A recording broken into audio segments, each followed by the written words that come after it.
پێناوێک و مێژووی بەرزی پەڕاوێشین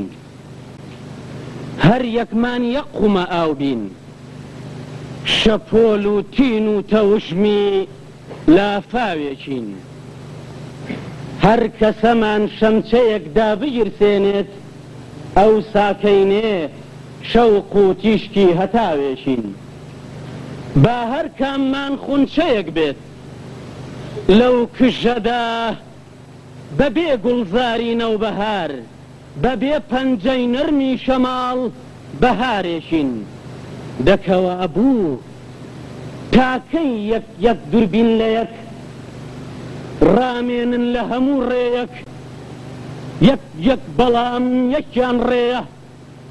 یەکیان ئاوی سازگاری گڕی دەرونی مەی پێیە نەک هەموو یەک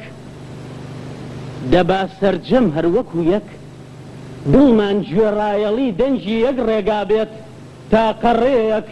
لەم ڕۆژەدا یەک سەر و دەست و یەک هەست و یەک هەڵوێست و بە یەکەوە یەکە یەکەی دوژمن یەک دەتۆپێنین یەکانەی مەرگ بە یەک تەکان دەتۆقێنین یەک بەیداغ و یەک پەرستن یەک سەرکردە و یەک گەیاندن بە یەک هێرش یەک لە دوای یەکە سەرکەوتن لە سەد دونیاش یەک جار مردن